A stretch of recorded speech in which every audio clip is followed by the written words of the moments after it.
पिले माने आज आमको संख्या रेखार √2 - 1 अंकन केमती करने पड़ो से विषय शिखा पड़ो। ठीक अच्छे संख्या रेखार √2 -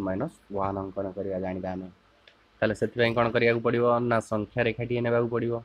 संख्या रेखाटी नहीं से बिंदु मान चिन्हट करा पड़ो। देख तुम समस्त संख्या रेखा अंकन कर जाच ये सब तुम आगु पढ़ी सारी सप्तम श्रेणी तेणु विशेष किसी आउ जनवा आवश्यक पड़ो ना मुझे भावुँ। तथापि देखनी मु संख्या रेखाटी अंकन कली आउ बिंदु मान को कमी चिन्हट करुच्ची। ठीक अच्छे बर्तमान मु बिंदु मान को चिन्हट कर सारी। चिन्हट कर सारा कौन करवा ना एक जो आम चिन्हित अच्छी से बिंदु को मूल बिंदु मुझे मूल बिंदु भाव में नेली आकु ए नाम नामित कली। कौन नामित कली ए नाम नामित कली। आउ शून जोटा को नहीं शून जो बिंदु को नहीं ताकू बी नाम नामित कली। बी नाम नामित कर सारा कौन कली ये आम ए आउ बी जो संख्या कौन अक्षर गुड़ा नेउचे बा तार नामकरण करुचे एगुड़ाक कौन आमर दैर्घ्य गुड़ा सूचेवाई सुविधा हम है बा एगुड़ा सब दैर्घ्य सूचेला बेले आमको बहुत साहाय्य करते से आम से नामकरण कर। ठीक अच्छे ताहले बर्तमान आम कौन करवा ना जदि √2 - 1 अंकन करा पड़ो ताहले मत प्रथम √2 अंकन करा पड़ो। √2 अंकन कले मु कौन करी ना देख मोर मूल बिंदु है ए बा एक स्थानटा से कौन करी ना लंब अंकन करी क्या प्रति ना जो संख्या रेखा प्रति है। बर्तमान ए बिंदु रे कौन करी लंब अंकन कली।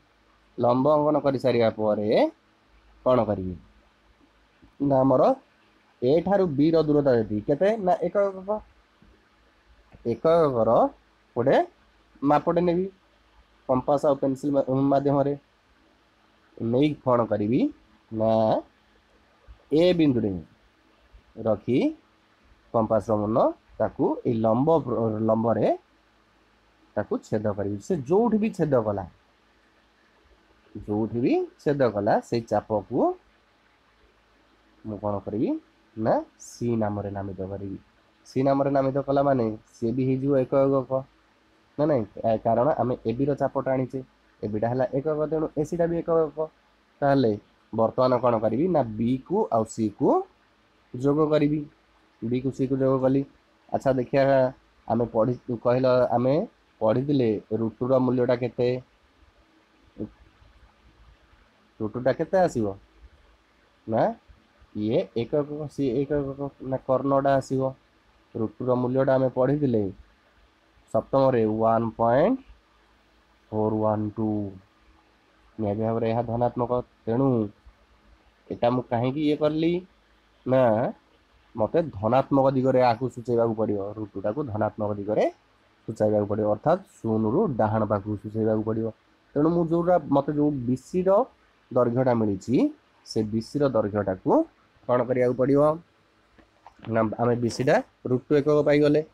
बीसी दैर्घ्यटा को मत यही 0 रु 1 2 3 यही धनात्मक दिगरे टाणिया पड़ो।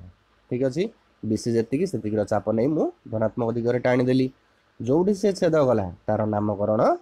डी देदेली। ठीक अच्छे देख डी देदेली ताले से जो डी जगटा है केते ना √2 एकक है डी जगटा के √2 एकक अर्थात ये गला केते BC equal to BD equal to √2 एकक अर्थात बीसी दैर्घ्य जी बीडी दैर्घ्य से जो से गला √2 एकक। ठीक अच्छे आम √2 स्थान पाईगले संख्या रेखार जदि आम √2 स्थान पाईगले आमको किंतु दर्शाइबा कौन अच्छी ना √2 - 1 दर्शाइबा कौन अच्छी √2 - 1 ताले आमको कौन करिया पड़ो ना √2 रु 1 फेड़ा पड़ो √2 रु 1 फेड़ा पड़ो माने आम √2 बाम पार्श्व को जा 1 फेड़ा माने एक एकक वियोग करवा आमर यही √2 जगटा है √2 एकक √2 एकक मु एकक फेड़े √2 - 1 एकक पाइबी ताले √2 - 1 एकक पाइबा मत कौन करा पड़ो ना ए बी दैर्घ्य आम जाने एकक ए बी दैर्घ्य को लेकिन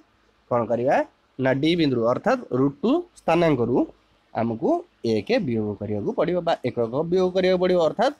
बी स्थानांक आड़ को बा 0 स्थानांक आड़ को रेखाखंड को आमको छेद करने पड़ो। ठीक अच्छे छेद करवा देख से जो छेद कला ये छेद कला छेद से तार नाम ई देदेबा है बर्तमान आम पाइगले कौन बी ईटा है केते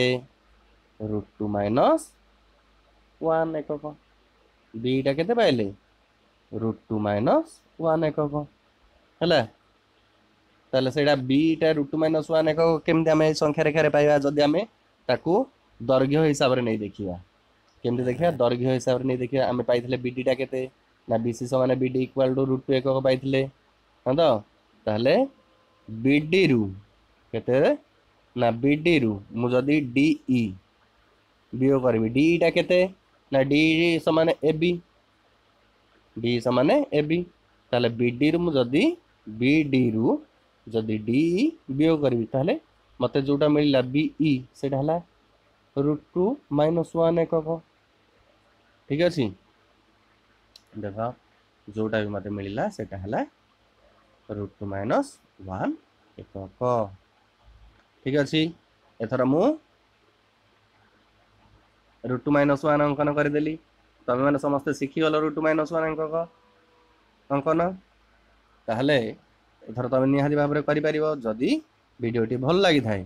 ताहले लाइक करेंगे कमेंट करेंगे आउ शेयर करेंगे आउ सब्सक्राइब करने को भूलिए नहीं।